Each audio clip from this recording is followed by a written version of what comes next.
হরে কৃষ্ণ। আপনাদের সাথে আজকে আমি নিজেও এই চৈতন্য ভাগবতটা দেখবো এবং আমার কেমন লাগছে সেটা জানাবো। আমি আগে থেকে কিছু বক্তব্য করছি না, চলুন একসাথে দেখি।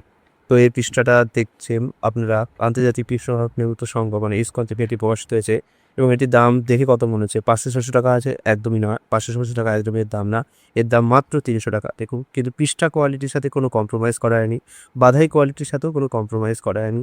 একদম হার্ড বাউন্ড শক্তপোক্ত বাঁধাই আছে এবং পাশাপাশি সিঙ্গেল কভার না, ডাবল কভার দেওয়া হয়েছে।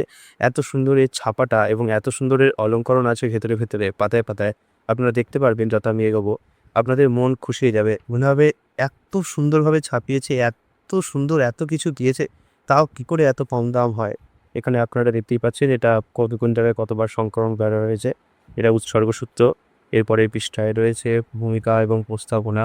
বৃন্দাবন দাস ঠাকুরের লেখা এই গ্রন্থটির প্রথমে নাম ছিল চৈতন্য মঙ্গল, কিন্তু যখন বৃন্দাবন দাস ঠাকুর লোচন দাস ঠাকুরের চৈতন্য মঙ্গল পড়লেন তখন তিনি তার কাব্যের নাম পরিবর্তন করলেন এবং এটিকে রাখলেন হচ্ছে চৈতন্য ভাগবত। এই চৈতন্য ভাগবতে আমরা বেশিরভাগই বলতে গেলে প্রায় প্রায় অনেক অংশ জুড়েই নিত্যানন্দ প্রভুর মহিমা পাই। ঠিক আছে? তো এখানে আপনারা দেখতে পাচ্ছেন এর কোন প্রাসঙ্গিক তথ্য রয়েছে, বিষয়বস্তু রয়েছে। এখানে আপনারা আস্তে, আস্তে পজ করে দেখে নিতে পারেন কী, কী লীলা কাহিনী রয়েছে। কারণ এত বিস্তৃত সূচিপত্র এই জিওতে বলা সম্ভব নয় এবং সেটা শুধু দেওর উপরেই ভিত্তি করবে। আপনারা এটা পজ করে দেখে নিন কোন লীলা কাহিনী রয়েছে, কোন লীলা কাহিনী কোন পৃষ্ঠাতে উল্লেখিত করা হয়েছে। প্রচুর লীলা আছে। ৩টি খণ্ডে এটি বিভক্ত। আদি লীলা মানে আদিখণ্ড, মধ্যলীলা মধ্যখণ্ড এবং অন্তলীলা বা অন্তখণ্ড। ৩টি খণ্ডে এটিকে বিভক্ত করা রয়েছে। গৌরসুন্দরের সুন্দর লীলাগুলি এখানে রয়েছে। তবে হ্যাঁ, গৌরসুন্দরের যে অন্তিম দিকের লীলাগুলি সেটি অতটা বিস্তৃত আকারে নেই, যেটা কিনা শ্রী চৈতন্য চরিতামৃতে দেওয়া রয়েছে। তো আপনারা যারা মহাপ্রভুর ব্যাপারে জানতে আগ্রহী, তার লীলা কাহিনীগুলোর ব্যাপারে শিখতে আগ্রহী, তাদের জন্য চৈতন্য ভাগবত তো দরকারই, তার সাথে সাথে চৈতন্য মঙ্গল এবং চৈতন্য চরিতামৃত এই ৩টি গ্রন্থই দরকার করে। আমার কাছে ৩টিই আছে এবং আমি একদিন নিশ্চয়ই সময় করে বলবো যে ৩টি গ্রন্থের মধ্যে মূল তাৎপর্য কী, বিষয়বস্তু কী, কোনটি কিসের ওপর নিষ্কৃত রয়েছে, কোনটির ভাব কেমন, রস কেমন, শৃঙ্গার কেমন, সব কিছু একদিন একটা বিস্তারিত ব্যাখ্যা করব। চৈতন্য চরিতামৃত এবং চৈতন্য মঙ্গল নিয়ে আমি ইতিমধ্যে ভিডিও বানিয়েছি। যদি এখনও না দেখে থাকে সেটা অবশ্যই এই চ্যানেলে গিয়ে দেখে নিন। চলুন, এটা হচ্ছে বৃন্দাবন দাস ঠাকুরের ছবি। এখানে উল্লেখ পড়া নেই, তো আমার তাই মনে হচ্ছে। তাহলে শুরু হচ্ছে আদিখণ্ড। আদিখণ্ডের শুরুতে আমরা বহুপাদের একটা সুন্দর ছবি পাই, আর এখানে মহাপ্রভুর ছবি।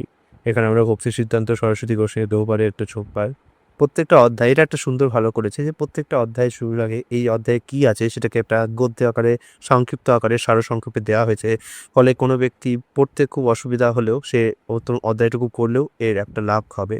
তারপরে শুরু হয়েছে মঙ্গলাচরণ এবং আরেকটা জিনিস এই বইটা সুন্দর করেছে, প্রত্যেকটা যে মানে এমন নয় যে পুরো পর্বতের উপর লিখে গেছে, যেটা আমি অন্যান্য যে গ্রন্থগুলো দেখেছি চৈতন্য ভাগবতে, যে তারা শুধু কী করেছে ছেপেছে এবং পর চলে গিয়েছে। কিন্তু এই গ্রন্থে দেখলাম যে প্রত্যেকটা চ্যাপ্টারের আগে তার যে হেডিংটা মানে সেই যে লাইনে কি, সেই লাইনটার বিষয়বস্তু কী সেটা একটা হেডিং আকারে উল্লেখ করা আছে।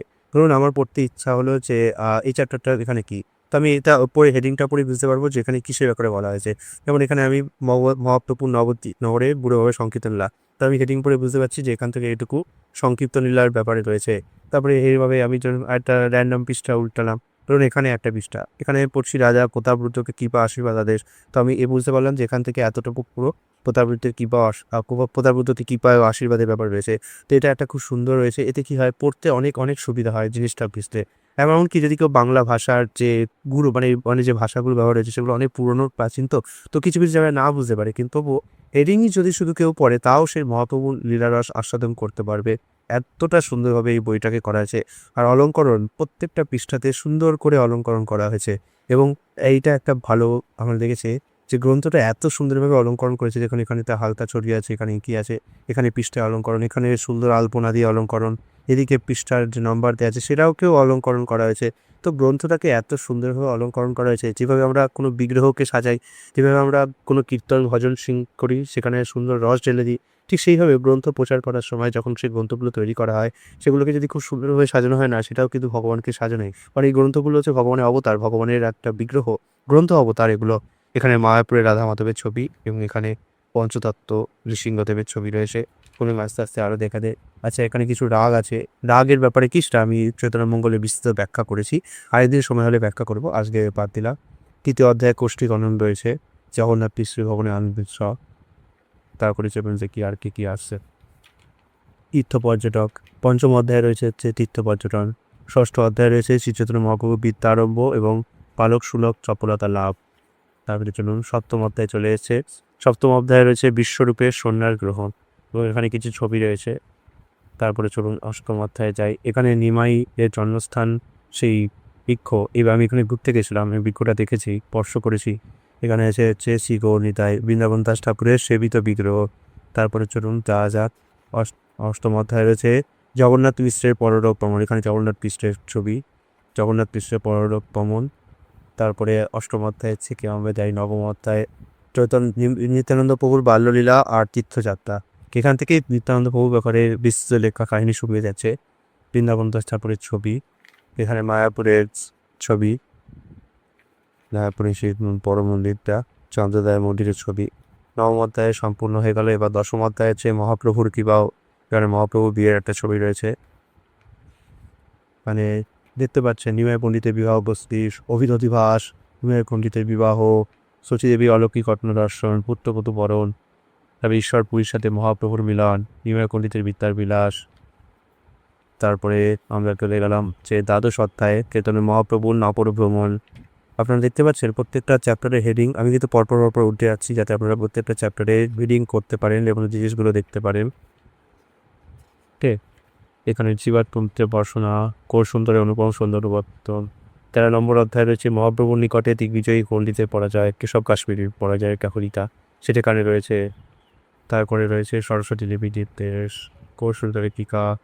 চতুর্দশ অধ্যায় রয়েছে মহাপ্রভুর বাংলাদেশে যাত্রা এবং লক্ষ্মীপ্রিয়া দেবীর তিরোধান। আমি বললাম না এই যে এই গ্রন্থটা খুব সুন্দরভাবে দেখছেন, পাতায় পাতায় সুন্দর করে এই গ্রন্থটাকে ছাপানো হয়েছে এবং পৃষ্ঠার কোয়ালিটিও খুব ভালো। লক্ষ্মীপ্রিয়া দেবী, চৈতন্য মহাপ্রভু বিষ্ণুপ্রিয়া দেবীর বিবাহ, তারপরে যে হরিদাস ঠাকুরের মহিমা। এবার আমি পরপর পৃষ্ঠা উঠাবো না, তাহলে অনেক সময় লাগবে, আমি একটু মেন জিনিস দেখিয়ে দিচ্ছি। তারপরে আছে হচ্ছে চৈতন্য মহাপ্রভুর গয়াগ্রমণ, সপ্তদশ অধ্যায়।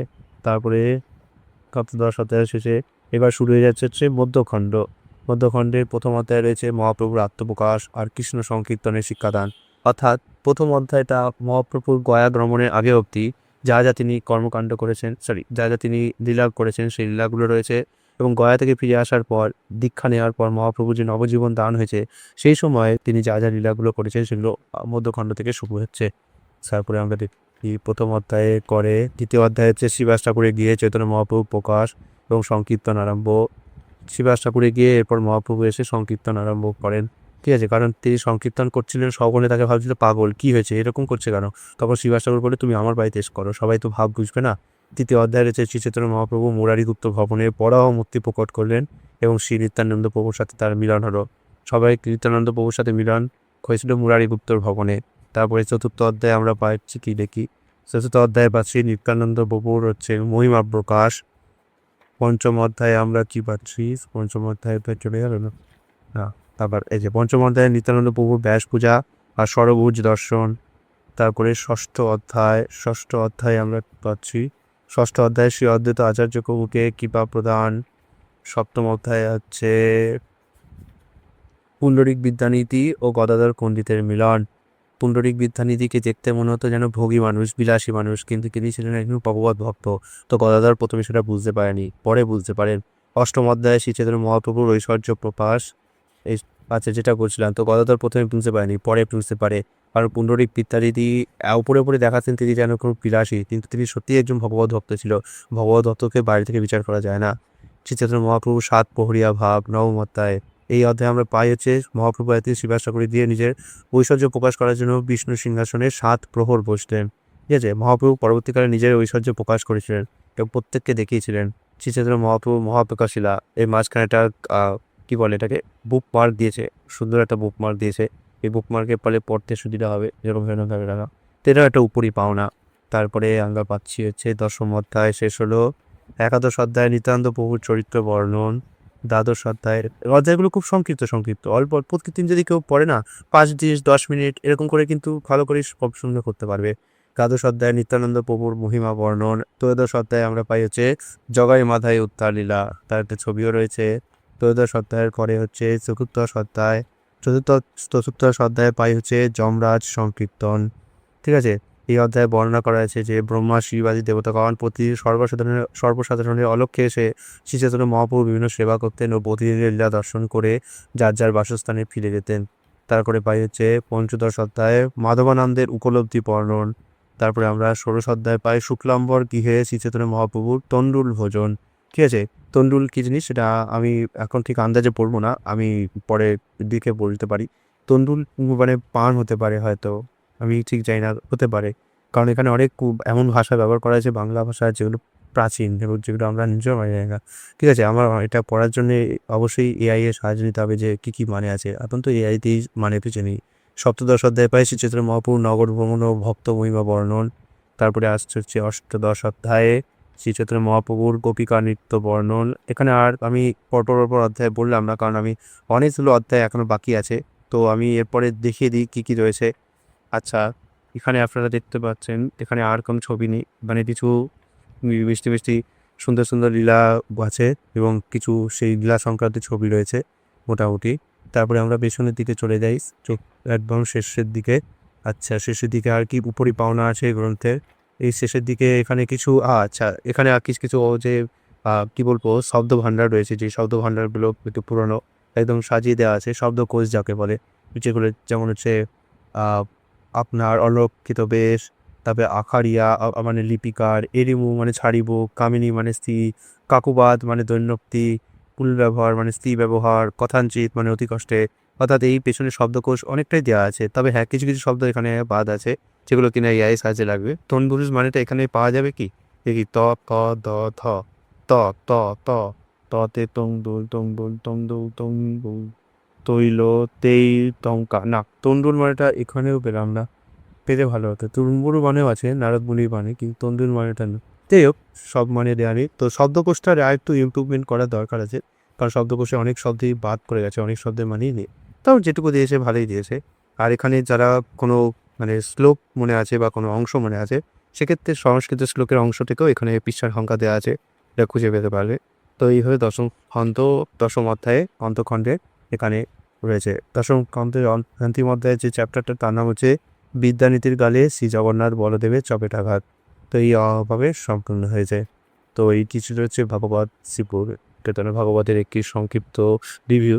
আমি খুব সংক্ষিপ্তই চৈতন্য চরিতামৃতটা শুরু করছি। চৈতন্য চরিতামৃতটা সম্পূর্ণ হয়ে গেলে আমি চৈতন্য ভাগবতেরও এটা গদ্যাকারে, এখানে তো পদ্য আকারে রয়েছে, সেটাকে গদ্যাকারে ট্রান্সফর্ম করে একটা শুরু করব। অনেকদিন সময় লাগে, বাট করবো। হরে কৃষ্ণ।